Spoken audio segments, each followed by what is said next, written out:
안녕하세요. 소리의 가치입니다. 구독과 좋아요, 알림 설정 부탁드려요. 오늘의 사연 시작할게요. 첫 번째 사연입니다. 곧 돌이 되는 딸을 키우는 동갑내기 부부입니다.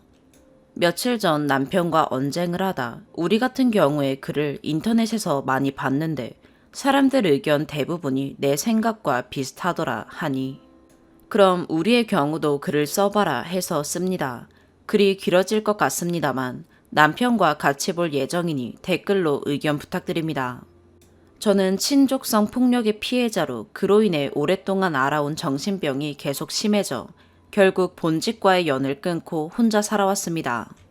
10년이 넘는 세월을 혼자 살아내다 보니 결혼은 상상도 못했으며 저의 사정을 이해해주는 사람과 짧은 연애를 몇 번 한 것이 다였습니다. 그러다 한 직장에서 만나 비슷한 사정에 동감하며 잘 지냈던 남편과 결혼식 없이 혼인신고만 하고 살고 있습니다.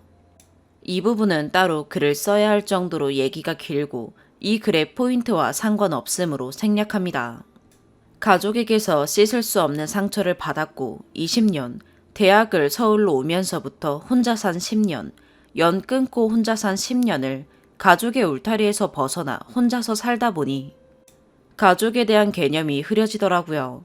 평범한 가족들은 어떻게들 사는지 상상도 못할 정도로 저는 혼자 사는 게 익숙해졌나 봅니다.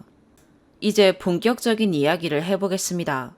재작년에 임신을 했는데 임신 7개월에 갑자기 원인불명의 사산을 하게 되고 3달 뒤 재임신에 성공하여 작년 여름 귀엽고 소중한 딸을 출산했습니다.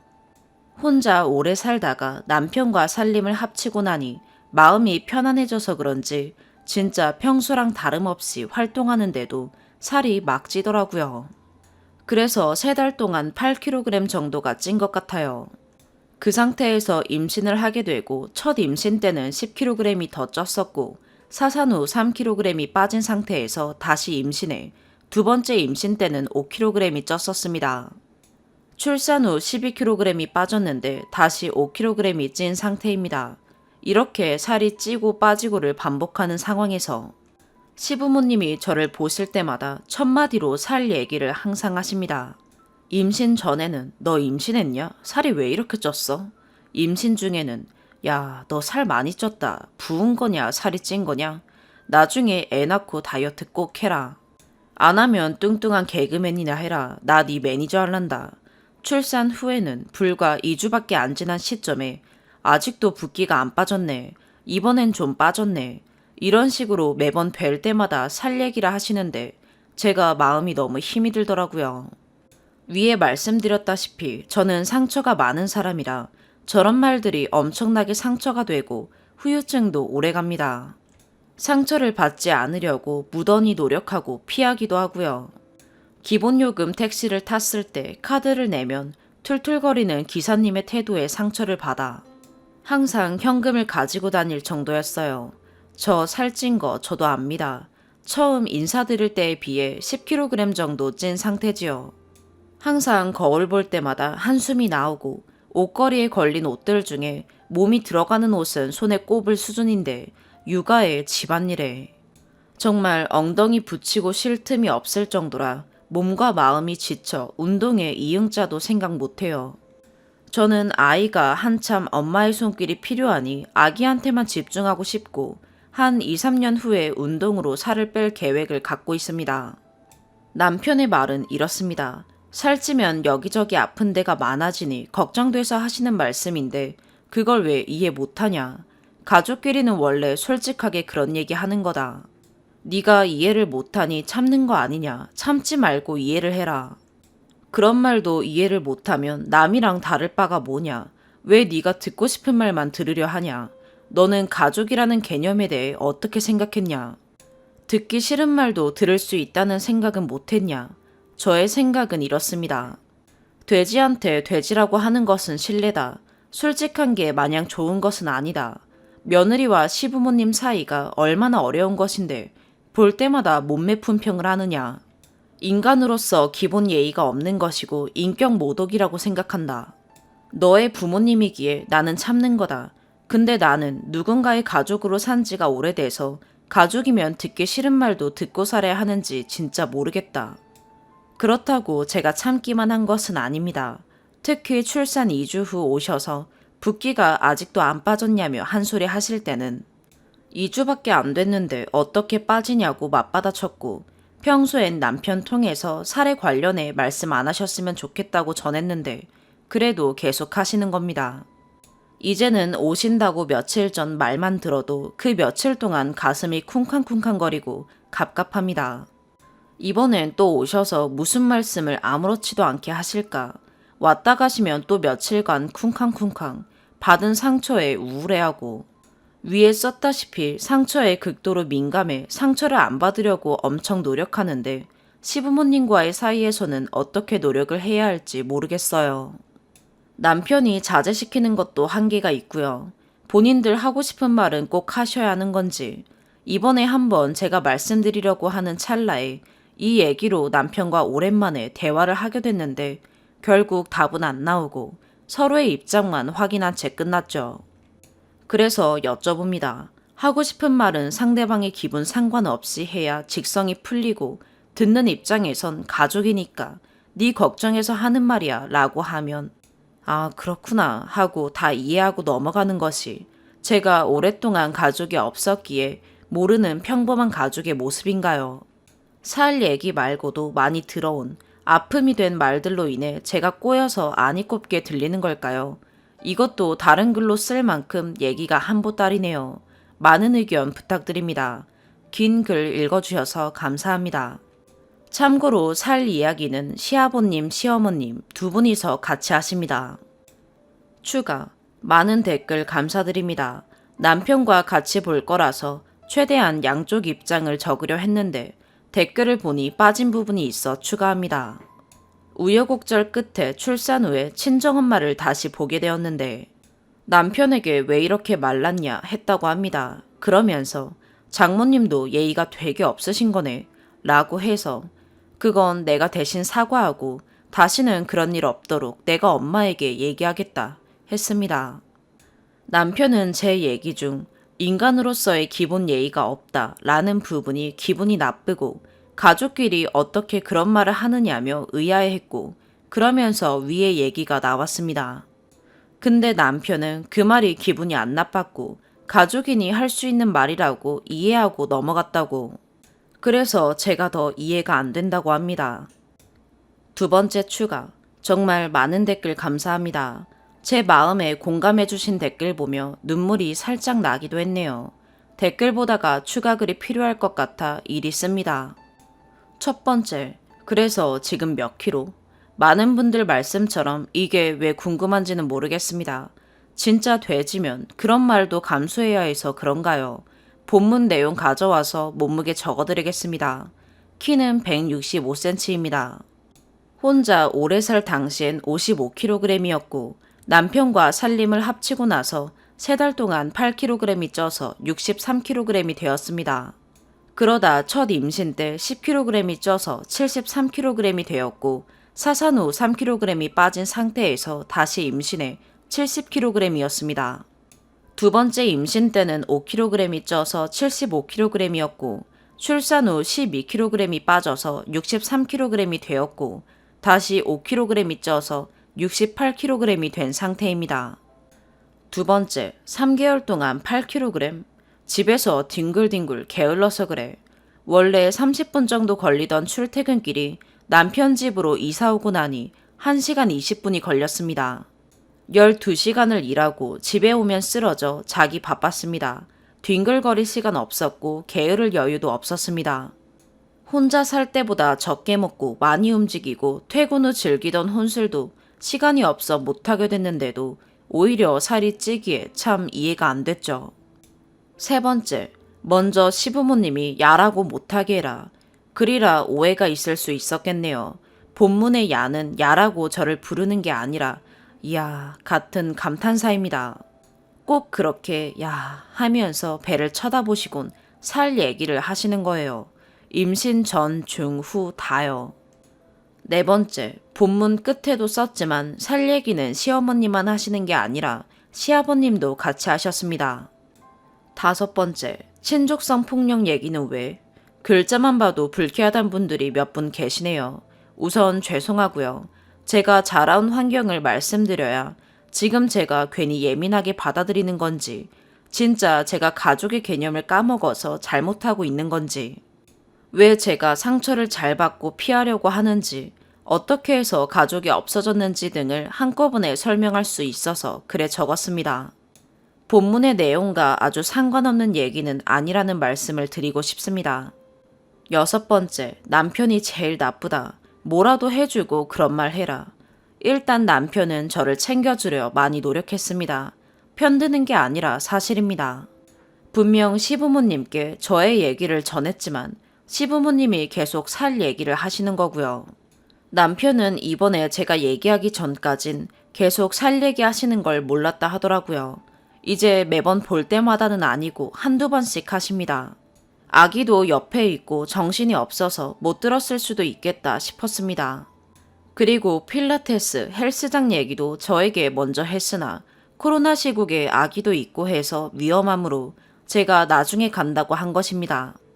대신에 집에서 간단하게 움직일 수 있게 게임을 사줘서 아기 맡기고 몇 번 하기도 했습니다. 지금도 시간만 나면 하려고 노력 중입니다. 그렇게 도움을 주려고 한 것도 사실이고 저에게 본문처럼 모질게 얘기한 것도 사실입니다.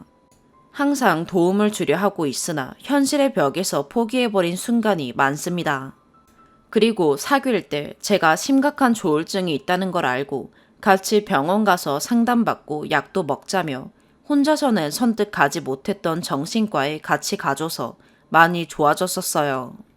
정신과 약이 임신 중엔 안 먹는 게 좋다고 해서 담당 의사 선생님과 상의 후에 약물 치료는 중단했고 출산 3개월 후쯤 다시 상담과 약물 치료를 시작했었습니다. 아기를 맡기고 병원을 오가는 게 저도 남편도 아기도 힘들어서 병원을 못 갔습니다. 병원이 저 혼자 살던 동네에 있어서 멀어졌거든요. 그래서 이 근처로 옮기려고 병원 알아보고 있는 중입니다. 아무래도 저의 과거 얘기를 처음부터 또 해야 해서 마음이 엄청 힘들어질 거니까 잘 들어주는 병원을 선택해야지 하다 보니 신중해지네요. 아무튼 원래 저의 병에 대해선 이런 식으로 챙겨주고 있습니다. 7번째, 엉덩이 붙일 새도 없는데 왜 살이 찌지? 저도 참 이해가 안 되는데요. 어쨌든 육아도 집안일도 노동이지 운동이 아니지 않습니까? 그것만 해도 살이 쭉쭉 빠지는 분도 있고 아닌 사람도 있고 사람마다 다른 거 아닐까요? 8번째, 남편의 말은 이렇습니다. 엄마 아빠가 살 얘기만 하더냐. 살 얘기 다음에 꼭 엄만 그래서 여기저기 아프지 않니? 넌 건강해야지. 라며 네 건강 걱정 꼭 하지 않냐. 마냥 살찐 것에 대한 지적만은 아니다. 라고 말입니다. 저는 그 걱정이 이해는 되지만 꼭 살 얘기와 더불어 하실 필요는 없지 않냐라는 생각이고요. 9번째, 연 끊었다면서 친정엄마? 쉽게 보기로 결정한 거 아니고요. 연 끊은 후 어떻게 제 여동생이랑 연락이 닿게 되어 동생만 연락 중이었고 외국에 살다가 코로나와 비자 문제로 작년부터 한국에 잠시 머물며 자주 보게 되니 저를 많이 설득하더라고요. 엄마가 어린 시절에 언니를 못 지켜준 거에 많이 미안해하고 있다 라면서요. 출산 후 안 그래도 마음이 몽글몽글해진 상태라 그래 보자 이렇게 되어버렸어요. 또 설명드릴 게 있다면 추가하겠습니다. 생각보다 남편과 시부모님에 대한 안 좋은 얘기가 많아서 아직 남편은 못 보여줬는데 조만간 보여주고 같이 얘기도 나눠보겠습니다. 진심으로 충고해주신 많은 분들께 감사드립니다. 2번째 사연입니다. 저에게는 5년 동안 알고 지낸 동생이자 룸메이트가 있었습니다. 저는 그 동생과 자취를 하게 되었는데 그 동생과 자취를 시작하게 된 계기는 제가 부산에서 거주할 때 재취업을 하고자 하였으나 마땅한 일자리가 없어 직장 문제로 고민을 하던 중이었습니다. 연고가 없었던 안산에서 직업 특성상 다닐 수 있는 일자리가 많다는 이유로 저희는 이사를 오게 되었고 사실상 금전적으로 여유가 없었던 동생이었기에 제가 보증금을 모두 걸고 저의 명의로 3룸을 2년 계약하게 됩니다. 동생과 합의하에 한 달에 월세 65만원, 공과금 약 5만원에서 9만원 및 관리비를 2년간 무슨 일이 생겨도 무조건 서로 반씩 책임지겠다는 구두의 약속을 한 후 3룸을 계약하게 되었습니다. 그렇게 한 집을 공유하며 같이 살게 되었고 몇 달 동안은 생활비와 월세를 대신 내어주고 필요한 돈이 있으면 빌려주고 월급을 받은 후 일정 부분씩 지급받는 형태로 동생과 저는 첫 자취를 2019년 9월 7일에 시작하게 됩니다. 자취를 시작한 후 서로 다른 환경에서 살아왔고 성향도 틀리고 상황에 대한 이해도가 달라 간혹 말다툼이 몇 번 있긴 하였지만 감정을 묵혀두지 않고 즉각 화해하며 사실상 큰 다툼 없이 일상을 공유하게 되었습니다. 하지만 그렇게 자취를 이어오던 도중 동생이 다니던 직장에서 상사가 폭언 및 위협을 하여 동생은 많이 참다가 참지 못하고 퇴사를 하게 되었고 그 시기에 코로나도 같이 시작되었습니다.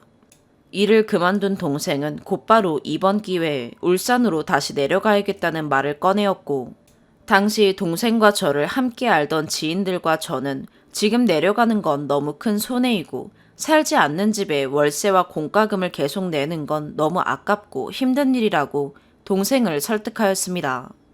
그러나 결국 동생은 아래와 같은 이유로 무슨 일이 있어도 본가로 가고 싶다고 말을 하게 됩니다. 가족에 대한 그리움, 수도권에 와서 좋을 줄 알았으나 향수병 발생, 새벽 이른 시간에 출근하는 삭막함과 우울감, 지인들이 놀러오긴 하나 너무 외곽 라인에 거주하고 있고 주변에 너무 연고가 없어 우울하다. 코로나 초기 시국이었고 그러다 보니 당장 전공에 맞는 일자리가 없다. 갑자기 부산에 생긴 애인 등등의 이유였습니다. 결국 많은 설득을 뒤로한 채 동생은 본가로 가는 것이 확정되었고 계약의 문제는 서로 상의한 끝에 남은 기간 동안 월세 및 공과금, 관리비를 책임지겠다며 녹취를 한 후 동생은 울산으로 내려가게 됩니다. 그렇게 혼자 남은 저에게는 많은 걱정과 고민들이 있었는데 제일 큰 고민은 직장 및 진로였습니다.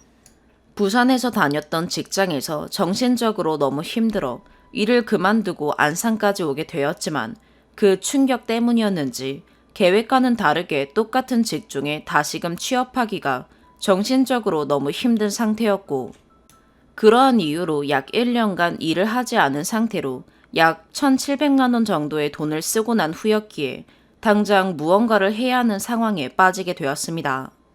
결국 저는 본가에 이러한 사실을 알리고 진로를 찾던 중 취업 성공 패키지를 이용하여 제과제빵을 배우게 됩니다. 그렇게 코로나 초기를 지나 집합금지를 겪으며 예상했던 기간보다 수강기간이 길어졌고 저는 코로나 시국을 겪으며 2020년 9월 23일을 맞이했습니다. 동생은 2020년 5월부터 9월까지 본인이 부담해야 할 금액을 잘 지급하고 있었고 저는 2020년 9월 23일 공과금을 정산하기 위해 카톡을 하였습니다. 그렇게 공과금을 정산하고 안부를 묻던 도중 동생은 저에게 잘 지내는데 다음 달부터 월세 내기 힘들 것 같다 라는 말을 하기 시작하였습니다. 이유는 일을 본인 스스로 그만두고 공부를 한다는 이유였습니다. 참고로 내려가기 전 절대 퇴사하지 않을 것이며 월세 및 공과금, 관리비에 차질이 발생하지 않겠다는 말을 했었습니다. 그리고 룸메나 따로 이사갈 마음이 없는지 복비랑 이사 비용 반은 부담하겠다 등의 이야기를 하였습니다. 그러나 저는 아래와 같은 이유로 동생에게 이사를 갈 수 없는 상태임을 알리게 됩니다. 내려갈 때부터 이런 일은 없어야 한다는 말을 한 상태이다. 룸메이트를 들이거나 이사를 갈 경우에만 동생이 계약 해지를 할 수 있다. 부산에 살 때부터 소형 아파트에 거주했기에 짐이 많은 상태였으며 이사를 오면서 추가로 가구를 구입하여 당장 원룸으로 이사를 갈 수 없는 상태이다. 기존 가구에서 책상 2개, 수납장 2개, 러닝머신, 침대, 선풍기, 청소기, 커튼, 기타 등등을 구매했거든요. 이어서 현재 학원을 계속 다니고 있는 상태라 당장 이사를 갈 수 없는 상황이다. 현재 금전적으로 여유가 없는 상태이다. 계약이 끝나면 안산에서 이사를 갈 예정인데 다른 곳에 또다시 이사를 할 수 없는 상태이다. 현재 금전적으로 돈이 없고 비용상의 리스크를 2번 사용하는 건 아닌 것 같다. 결국 동생과 저는 서로 이해하기로 카톡을 나눈 후 카톡을 마무리 지었습니다. 그러나 2020년 9월 28일에 동생에게 사적인 카톡을 하였으나 카톡을 읽지 않았고 2020년 9월 29일 공과금 이야기를 하였으나 카톡을 읽지 않았습니다. 그렇게 2020년 10월 9일 월세 이야기를 하였지만 카톡은 여전히 읽지 않은 상태로 표시되어 있었습니다. 그 후 전화도 해보았으나 연락이 닿지 않았고 이내 카톡엔 휴대폰 고장이란 듯한 뉘앙스의 상태 메시지가 있었으나 이미 인스타는 차단된 상태였습니다. 그리하여 2020년 10월 12일 아래와 같은 카톡을 보냅니다. 땡땡아, 무슨 일인지 모르겠지만 휴대폰 안 된다고 하고 연락이 닿지를 않네. 결론으로 말하자면 그래도 네가 갚아야 할 의무고 분명 양측 합의하에 줘야 될 돈이라면 어떤 사정이 있는지 모르겠지만 네가 먼저 챙겨야 하는 거 아닐까? 이렇게 월세날이 한참 지났는데도 지속적으로 연락도 안 되고 아무 소식조차 없으면 나도 참 당황스럽기만 하네. 너 애인한테도 연락 취했는데 너랑 똑같이 연락이 안 닿아서 마지막 수단으로 인스타로 DM 보내려고 했더니 본 계정은 차단된 상태더라. 이에 대해서는 좀 당황스럽네. 무슨 사정인지 모르겠지만 빠른 시일 내에 연락 주길 바랄게. 그러나 오늘 2021년 7월 15일까지 일은 사라지지 않은 상태입니다. 결국 여러 아이디로 DM을 보냈으나 차단을 당하고 게시글을 없앴다가 열었다가를 반복하는 상태에 이르렀고 결국에는 한동안 멘탈이 반쯤 나가 있는 상태에 이르렀습니다. 그 후 2020년 9월 7일 취업 성공 패키지가 종강을 하게 되었고 필기 시험을 준비하게 되어 2달 동안 필기를 준비했습니다. 그렇게 많은 시간이 지나 결국 저는 제과제빵 필기에 합격하였지만 실기를 준비하던 중간에 생계를 이어갈 수밖에 없는 상황에 닥쳐 실기를 포기하고 다시금 일을 할 수밖에 없었습니다. 한 달에 집으로만 기본 70만 원에서 74만 원이 들어갔기에 생활비와 그동안 쓴 돈을 메우기 위해 2시간씩 주야간 일을 하였습니다. 그러던 어느 날 시간이 지나 기억을 더듬어 네이버 로드뷰를 이용하여 2020년 11월 19일 동생의 어머니가 운영하시는 부동산 위치를 찾아가면서 동생 어머니가 건물주로 되어 있는 2층짜리 부동산을 찾게 되었고 다행히 간판에 전화번호가 적혀 있어 연락을 어렵게 취하게 되었습니다. 안녕하세요, 땡땡이 어머님. 저는 몇 달 전 땡땡이와 함께 자취를 했었던 누구라고 합니다. 우선 바쁘신데 이런 문제로 연락드리게 된 점 저도 참 난감하고 죄송하게 생각합니다. 땡땡이와 약 4년 동안 알고 지냈기에 충분히 고민을 하다가 도저히 다른 방법을 찾을 수 없어 저도 어쩔 수 없이 이렇게 어머님께 직접 연락을 드리게 되었습니다. 땡땡이가 저랑 자취를 함께 하다가 가족에 대한 그리움과 회사에서 일어나는 여러 상황 및 주변 환경 변화에 적응하지 못하여 결국 본가로 복귀하게 되었습니다. 당시 땡땡이를 걱정하였기에 저와 주변 친구들은 땡땡이와 많은 대화를 나누었지만 땡땡이의 생각이 확고하여 결국 땡땡이의 뜻을 존중해 주었습니다. 그러나 현재 제가 거주하고 있는 집은 땡땡이와 제가 합의와 약속하에 2년을 월세로 계약한 집이었고 땡땡이도 계약 당시 이 점을 동의하여 현재 이곳에 거주를 하지 않더라도 2년 동안 발생하는 월세 및 공과금을 반으로 분담하여 책임질 것을 약속하고 녹취한 상태였습니다. 현재 집주인분도 계약 당시부터 지금까지 이 사실을 인지하고 계신 상태이시고 주변 친구들도 이 사실을 알고 있는 상태입니다. 그러나 땡땡이가 9월까지 월세와 공과금을 입금하고 현재 연락이 두절되어 본의 아니게 다른 방법이 없어 어머님께 우선 연락을 드립니다. 지난 월세 입금날 제가 안부를 묻던 찰나에 땡땡이가 갑자기 회사를 그만두고 공부에 전념하여야 한다며 개인 사정으로 약속을 번복하게 되었고 저에게 이사를 요구하였습니다. 하지만 저 또한 현재 이 집에서 다른 곳으로 이사를 갈 수 없는 상태이며 땡땡이 또한 내려간다고 할 때부터 이 사실을 인지하고 저와 협의점을 좁혀 약속을 한 상태에서 이런 상황이 오니 카카오톡으로 많은 대화를 나누게 되었습니다. 결국 땡땡이가 약속을 인정하고 서로 원래대로 계약을 이행하기로 하였으나 지난 10월 월셋날부터 연락이 닿지 않아 이렇게 장문의 글로 연락드립니다. 처음엔 휴대폰에 문제가 있어 연락이 닿지 않는다고 애써 믿었으나 그 후 얼마 지나지 않아 저의 SNS를 차단한 사실을 알게 되었습니다. 그리하여 다른 계정으로 연락을 취하였지만 인스타 게시물을 전부 비공개 처리하고 다른 계정도 차후에 차단한 것을 다시금 알게 되었습니다. 간략한 내용은 이 정도이고 현재 이 부분에 대해서 어머님께 상의를 드리고 싶어 연락하게 되었습니다. 마지막으로 바쁘신데 이런 문제로 연락드리게 된 점 다시금 죄송하게 생각하고 긴 글이지만 읽어보시고 연락 부탁드리겠습니다. 라는 내용의 장문의 문자와 카톡을 보낸 후 바로 전화를 하였고 공인중개사 업무를 보시던 어머님은 잠시 후 연락을 주겠다며 전화를 끊으셨습니다.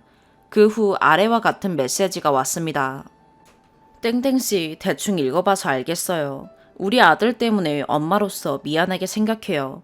오늘 일이 좀 바빠서 그러는데 이따 저녁에 전화해도 될까요? 그 후 1시간 26분 후 전화가 왔고 여러 상황에 대해서 이야기를 하게 되었고 우선 아버님과 상의 후 다시 연락을 주시겠다고 하여 기다리게 되었습니다. 또한 대화를 하다 보니 전달되지 못한 부분이 있어 아래와 같은 문자를 추가로 보내게 됩니다.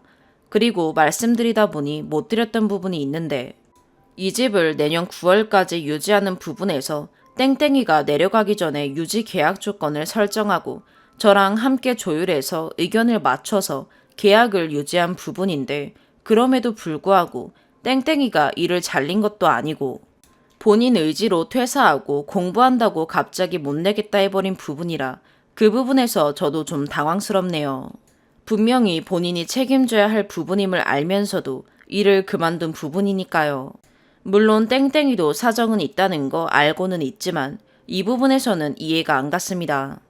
모쪼록 일 끝나시고 아버님이랑 상의하시고 연락 부탁드리겠습니다. 그러나 3시간 2분 후 다음과 같은 답장을 받게 됩니다. 땡땡씨, 땡땡아빠가 일이 있어 오늘 얘기가 힘들 듯요. 내일 다시 전화할게요. 오늘 기다릴까봐 문자 남깁니다. 문자를 받은 후 잠이 들어 4시간 11분 후 네 알겠습니다. 라는 답장을 보내고 다음날이 밝았습니다. 2020년 11월 20일 오후 8시 3분에 9분 45초 통화를 하였고 녹취 내용은 간략히 아래와 같습니다. 아버님이 노발대발하였고 땡땡씨가 노력을 해보겠다고 하였으니 이걸 어떻게 해야 하지? 아들이 잘못한 건 맞지만 아들이 마음고생한 게 엄마로서는 마음이 아프다. 그러니 땡땡씨 입장도 알겠으나 계속 계약을 유지하는 건 아닌 것 같다. 본인 또한 중개업을 하고 있다. 집주인마저도 3개월까지는 대충 보증금을 내준다. 하지만 9월까지는 아닌 것 같다. 그쵸? 땡땡씨가 물론 법으로 하겠다면 할 말은 없다. 하지만 계약 유지는 아닌 것 같다. 12월까지만 지원해주면 안 될까요? 성인이 아닌 사람들의 약속이었겠죠. 성인들끼리 녹취록까지 할 정도면 대단한 아들이시네. 등으로 결론은 팔은 안으로 굽는다를 말씀해 주셨습니다. 글이 너무 길어져 녹취록의 주된 내용만 기재하였고 차후 필요하다면 모든 녹취록을 처음부터 끝까지 기재하도록 하겠습니다. 모쪼록 월세는 약 1년치를 정산하면 390만 원을 못 받은 상태이며 그 외 관리비 및 공과금은 고지서로 모아 최종 정산을 하기 위해 보관 중입니다. 증거자료는 녹취 및 내용 증명서 반송, 동거인으로 등록된 등본, 카카오톡 파일, 기타 등등이 있는 상태입니다. 하지만 저는 지금 어떻게 해야 할지 깊은 고민에 빠져 있으며 이번 연도 2021년 9월 7일 이사를 앞두고 있습니다. 현재 모든 가구와 물품을 당근마켓과 재활용센터를 이용하거나 어쩔 수 없는 물건은 폐기를 하고 있는 상태입니다. 한순간의 잘못된 선택으로 10년 동안 함께해온 추억을 다 팔고 버리다 보니 이런 부분에서도 마음이 아프네요. 또한 사실상 이사갈 집이 없어진 상황으로 보증금만 돌려받은 후 기숙사가 있는 일자리를 찾아서 일을 할 예정입니다. 혹 지나가시다가 좋은 방법이 있다면 댓글로 알려주시면 정말 너무나 감사하겠습니다. 마지막으로 미숙한 저의 긴 글을 끝까지 읽어주셔서 정말 감사드립니다. 세 번째 사연입니다. 너무나 억울하고 황당한 일이 생겨 조언을 구하고자 글을 작성합니다. 내용이 좀 길지만 부디 끝까지 읽고 조언 좀 부탁드려요. 저는 서울 원룸형 오피스텔에서 자취하는 30대 초반 여자입니다. 이 집에 산 지는 1년 2개월 정도 되었어요. 중기청 대출받아서 전세로 들어간 집이고 오피스텔은 5에서 13층은 거주 공간, 1에서 4층은 상가고요. 한 층에 약 8가구씩 있어요. 모두 다 원룸이고요. 집주인은 건물 전체 한 명이고 집주인은 지금 오피스텔 건물 말고도 인근에 오피스텔 건물을 2-3개 정도 더 보유하고 있고 그 오피스텔을 총괄하는 관리실이 있고 각 오피스텔마다 경비반장님 상주에 계세요. 7월 첫째 주에 이혼 후 별거 중이던 엄마가 갑자기 돌아가셔서 장례 치르고 하느라 몸도 마음도 아직 좀 힘든 상태예요. 7월 19일 새벽 5시부터 갑자기 천장 스피커에서 물이 똑똑 떨어지더라고요. 바닥에 수건을 대고 다시 잠을 청했는데 점점 더 많이 떨어지기 시작하더니 천장 등에서도 물이 떨어져서 무서운 마음에 두꺼비 집 내리고 관리실 대리에게 카톡을 사진, 영상과 함께 얼른 와서 봐달라는 카톡을 남겨놨습니다. 오전 8시 반쯤 관리실 대리가 와서 천장 등을 뜯어 확인했고 윗집에 올라가 보니 수도 계량기가 열려 있어서 잠그고 내려오셨어요. 윗집에는 아무도 없었고 전화해도 안 받는 상황이었고요. 일단 수도 계량기를 잠궜으니 더 이상 물이 새지는 않겠지만 윗집 입주자와 연락이 닿아서 직접 들어가서 확인해봐야 정확한 원인과 조치가 가능하다 했고요. 우리 집 말고 다른 집은 아무런 피해가 없고 계량기를 잠그니 물이 안 나오는 걸로 봐선 배관 문제는 아닌 것 같고 윗집 싱크대 물을 틀어놓고 배수구를 닫아서 넘쳤을 가능성이 클 것 같다고 하셨어요.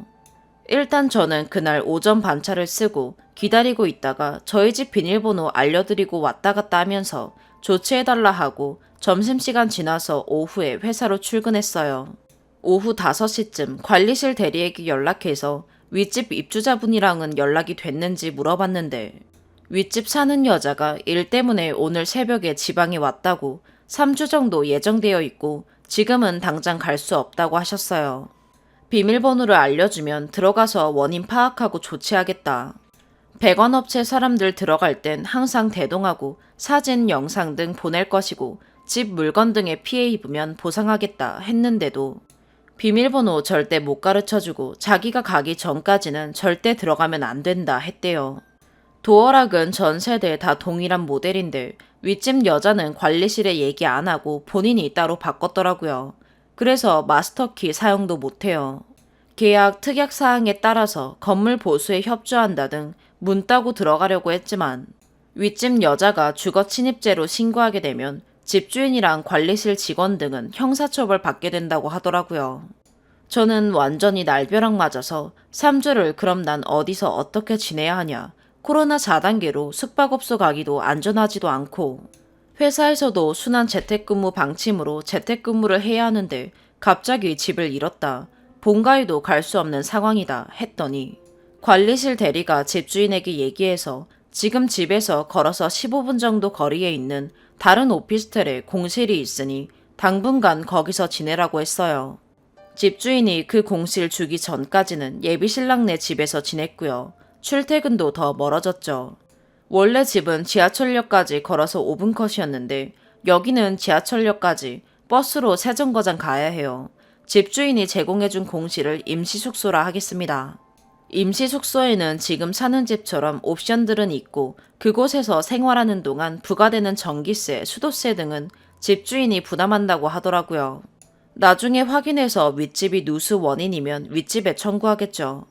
아무튼 이불이며 옷이며 다 챙겨가야 하는 번거로움, 여튼 내 집이 아닌 곳이기도 하고 이 여름에 꼭대기층이라 덥기도 엄청 더워서 여러모로 엄청 스트레스 받으며 7월 24일부터 거기서 지내고 있어요. 매일매일 너무 억울해서 눈물만 자꾸 나고 스트레스 때문에 위염, 장염이 심하게 도졌고요. 윗집 여자가 일정 조율해보겠다 해서 7월 28일에 오기로 했고 관리실에서도 배관업체, 도배업체 등 다 연락해서 준비하고 있는 상태였어요. 그래도 7월 안으로는 집에 들어갈 수 있겠구나 싶었는데 오늘도 안 오고 전화도 안 받았대요. 문자해보니까 죄송하다고 8월 6일에 오겠다 했대요. 그날이면 맨 처음 그 여자가 말한 3주 꽉 채워서 자기 볼일 다 보고 오는 거거든요.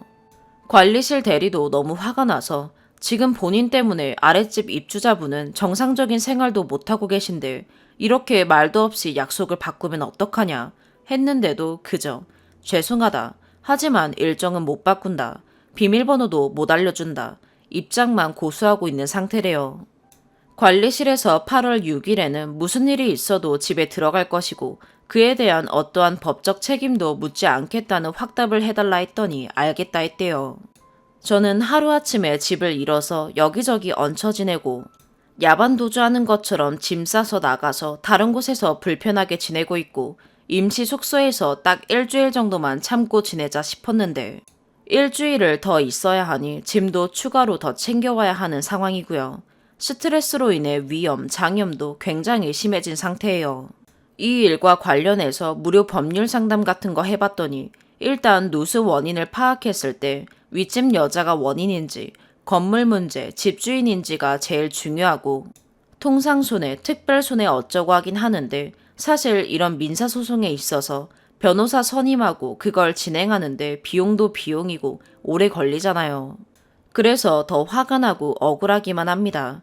어쨌든 8월 6일이 되어야 모든 상황이 정리되긴 하겠지만 그날 윗집 여자를 만나거나 했을 때 제가 복수하거나 손해배상 청구를 하거나 엿먹일 수 있는 방법이 없을까요?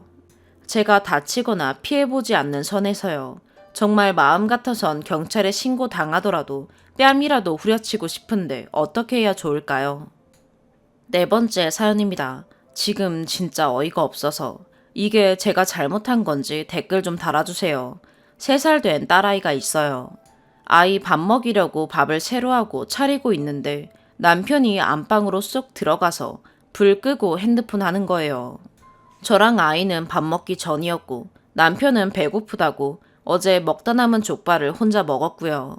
그 와중에 애한테 과자 먹여서 신경질 나 있었는데 밥 차리는 동안 코빼기 한번 안 비추고 애기가 따라 들어올까봐 방문까지 꼭 닫는 걸 보니 진짜 너무 싫었어요. 그래서 당연히 저랑 애기 것만 차리고 3살 아이 밥 먹이는 거 정말 전쟁이라 둘이 전쟁하면서 밥 먹는데 갑자기 불쑥 나오더니 나무젓가락을 들고 와서는 나도 밥 퍼줘 이러는 겁니다. 그래서 저는 당신이 퍼먹어 이랬습니다.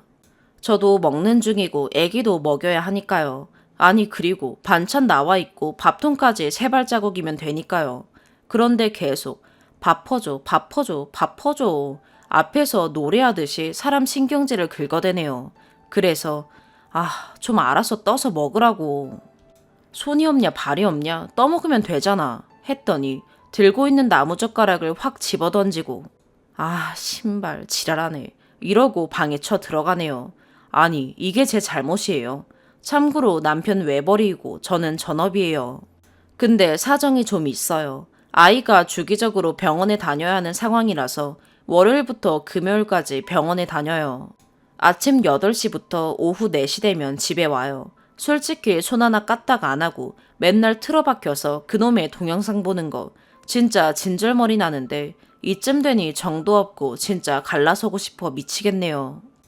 추가. 많은 분들 댓글 잘 봤어요. 저런 놈이랑 결혼한 게 잘못이죠. 웃기겠지만 결혼 전에는 한 번도 저런 모습 보여준 적 없었어요. 오히려 회사까지 매일 데리러 오고 먹고 싶은 거 어떻게든 찾아서 사오고 저희 부모님한테도 너무 잘했고 남들이 봐도 참 다정한 사람이라고 저희 부모님마저도 딸인 저보다 아들처럼 챙기던 그런 사람이었어요. 결혼하고 계획이 없던 아이가 찾아와서 갑작스레 부모가 되었는데 이상하게 아기가 태어나고부터 저런 성격이 나오더라고요. 그리고 지금 천천히 생각해보니 시댁 성향이 강해요. 아버님이 조금 가부장적이고 어머님은 알아서 노비근성인 약간 그런 게 있어요. 시어머니가 평생을 시골에서 남편 뒷바라지에 밥 먹는 걸 제일 중요시 여기는 분이시라 그걸 보고 자라서 저러는 건지 시어머니가 요즘 여성들 마인드를 전혀 이해 못 하시더라고요. 그러다 보니 저랑 사이도 별로 안 좋고요. 댓글에 어떤 분이 자존심이라고 했는데 그게 맞는 건지, 지 혼자 라면 끓여 먹고 만두 먹고 이건 뭐 정신연령이 초딩 이하 같기도 하네요. 애기 치료는 벌써 병원 다닌 지도 2년 되어 가네요. 솔직히 일하는 게 100배 속편해요. 병원 다니면서 아침부터 애기 짐만 한 보따리예요. 애기용 도시락 따로 싸고 지옥 같은 출근 시간 운전하면서 아기 태우고 가는 것도 조마조마하지만 힘내야겠죠. 남편은 월 350에서 400 사이 벌어요.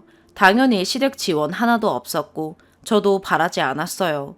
해서 지금 집은 공동명이고요. 그 외 모든 수입, 지출 관리 다 제가 해요. 남편은 이런 거 아예 못하죠.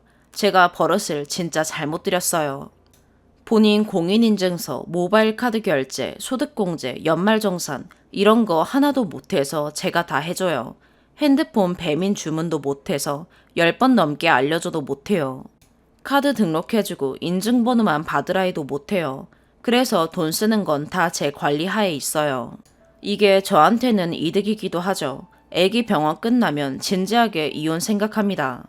가끔 술 취해서 진상 부리는 거 동영상 저장, 녹음, 외박 같은 거 기록해놨어요.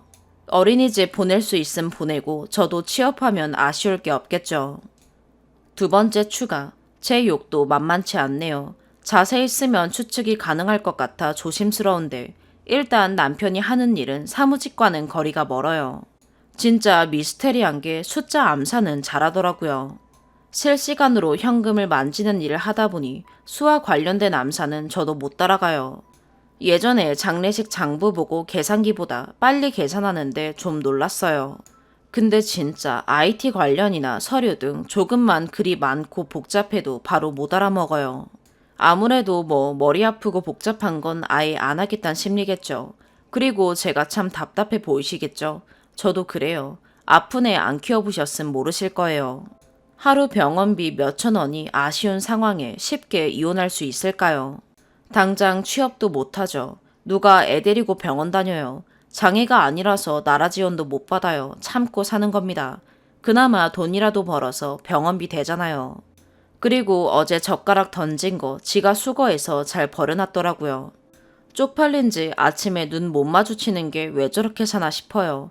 누가 알아보는 것 같아서 이게 마지막 추가가 될 것 같네요. 좋은 말씀 해주신 분들 감사해요. 네, 돈 때문에 사는 거 맞아요. 하나뿐인 내 새끼 잘 키워야죠. 그간의 노력에 이제 곧 병원 생활 종료하거든요. 다들 조언이랑 욕 감사합니다. 그냥 속 시원하네요. 여러분 비혼하세요. 오늘의 사연 여기까지입니다. 구독과 좋아요, 알림 설정 부탁드려요. 시청해주셔서 감사합니다.